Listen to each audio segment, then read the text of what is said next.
Welcome to This Explainer. Today, we're diving straight into the hidden forces that are literally driving our minds. If you've ever felt totally overwhelmed and wish there was some sort of manual for the human brain, well, you are definitely in the right place. We're going to blend ancient Upanishadic philosophy with modern science to uncover the exact daily habits, and specifically the foods, that can bring genuine clarity and peace to our incredibly chaotic, fast-paced lives. Let's get into it. Have you ever actually stopped to wonder why human nature can feel so completely chaotic sometimes? Like, why is it that one day you wake up feeling totally lazy and unmotivated, and then the very next day you are hyper-driven, running around on this caffeine-fueled quest to conquer the world? We're all desperately seeking an art of living peacefully, a way to find clarity, yet we so often feel lost in our own doubts and struggles. Well, ancient Vedic wisdom tells us this isn't random at all. There's actually a very clear underlying structure to our behavior. To understand this structure, we have to look at two deeply foundational texts. On one hand, you have the Upanishads. They take this highly contemplative approach, asking massive, abstract questions through deep meditation like, what is ultimate reality and who am I? But the Bhagavad Gita takes that high-level philosophy and basically asks, okay, but how do I actually live and act in this world while maintaining my spiritual awareness? It's incredibly action-oriented. It essentially provides a practical manual for living, giving us actionable guidance that's highly relevant for finding work-life balance and navigating our everyday decisions. So, in Chapter 14 of the Bhagavad Gita, we're introduced to what is basically the core operating system of our minds, the three gunas, or modes of material nature. You can think of these as three gears that Mother Nature uses to get her work done through us. First, we have sattva, the mode of goodness, which brings purity, peacefulness, and real clarity of thought. Then we have rajas, the mode of passion. This is our modern hustle culture, endlessly driven by desires, action, and restlessness. And finally, there's tamas, the mode of ignorance. Think of that heavy, lazy fog you get after a marathon screen time binge. And here's the kicker. Every single one of us has a constantly shifting mix of these three qualities operating inside us at all times. There is this beautiful way the text explains this through a really simple analogy. Think of your pure soul, your pure consciousness, as a balloon filled with gas. Naturally, that balloon just wants to fly freely up into the open sky, right? But it's tied down by a string. That string represents the three gunas. As long as we're wrapped up in sattva, rajas, and tamas, we are tied down to the physical body and the material world. Now, our goal in the modern world isn't necessarily to just pop the balloon, but to deeply understand these strings so we can intentionally loosen them. To make this incredibly practical, just imagine your mind and body as a car. Rajas is the accelerator. It gives you the energy and drive to move forward, to work, to play. Tamas, on the other hand, is the brake. It provides the necessary slowdown so your body can actually rest and sleep. You absolutely need both of those to function, but what happens if you only have a gas pedal and a brake? You crash, for sure. Sattva is the steering wheel. It provides the direction, the wisdom, and the clarity to know exactly when to speed up, when to slow down, and which path you should actually take. Understanding this is an absolute game changer if you want to excel in life, and honestly, it's especially vital for parents trying to raise balanced kids in today's world. If you want to build their brain power and emotional intelligence, you basically follow a simple progression. First, you build that Sattvik foundation by actively encouraging kindness and honesty. Then, you give them a healthy outlet for all that rajasic energy with fun sports, but gently steer them away from toxic overcompetitionness. And finally, you actively cut the tamas. That means breaking the chains of excessive screen time, which just clouds their understanding and makes them super lethargic. But how do we actually go about building that Sattvik steering wheel? Well, Chapter 14 introduces those foundational gunas, but Chapter 17 gives us the actual physical blueprint to control them, our food.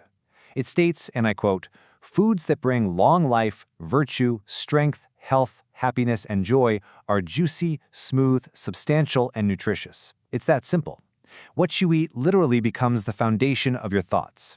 It directly bridges the gap between ancient philosophy and our physical biology. And modern science now completely proves what the Upanishads knew centuries ago.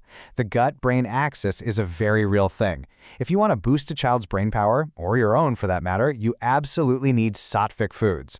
We're talking fresh fruits, warm milk, almonds, and easily digestible home-cooked meals. These physically reduce inflammation and create immense mental clarity. Conversely, Rajasic foods, heavy, acidic, or overly spicy junk food, create a hyperactive, super anxious mind.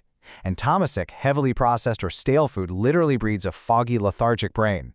Simply put, if we want clarity in our actions, we absolutely have to put clarity on our plates. Now, cultivating sattva isn't just about diet, right? It's really a holistic lifestyle, built through very intentional daily habits. Alongside eating fresh, homemade food, we can crank up our sattva by practicing Surya Namaskar or doing some simple yoga first thing in the morning to balance the body's energy. On top of that, dedicating just a little time daily to studying uplifting philosophy naturally elevates the mind way above the chaotic noise of rajas and the heavy fog of tamas. These aren't just trendy self-help tricks, they are literally ways of hacking the universe's foundational code. Which brings us to a really fascinating crossroads of modern science and ancient wisdom. Western science often treats the mind as this mysterious, intangible black box. Like science can perfectly measure our brain waves, but it still heavily struggles to explain consciousness itself. Vedic science, however, views the mind entirely differently. It doesn't see it as a mere byproduct of brain computation, but as a highly structured, fundamental force. In this framework, the three gunas aren't just passing psychological moods, they are actual cosmic vectors, a cosmic trio that influences both sentient beings and insentient objects across the entire universe. And this wonderfully illustrates how deeply these ancient ideas align with some of our most complex modern models of consciousness. In formal Vedic theory, the gunas act as foundational vectors within a vast consciousness field that actually shapes physical matter. It's wild to think about, but consciousness isn't just a happy biological accident. It is the ultimate organizing principle for everything material and cognitive. Because consciousness is fundamentally independent of matter, it actually works from the top down.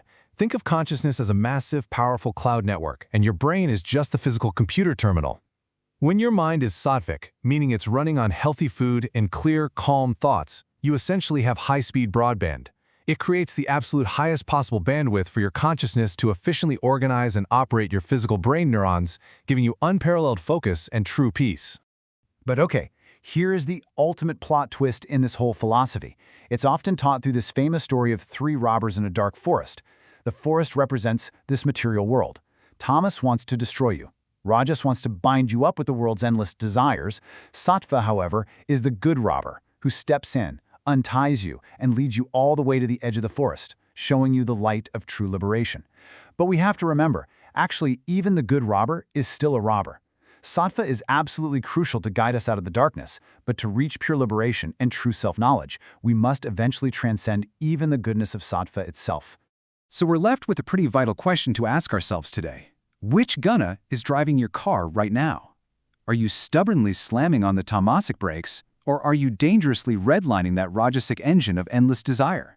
More importantly, what is one small change you're going to make today? Maybe it's a fresher Sattvik meal, a quick morning stretch, or just a moment of quiet reflection. What will you do to finally take the steering wheel? The road to a peaceful, focused life is right there waiting for you. Thanks for joining us for this explainer, and we'll see you next time.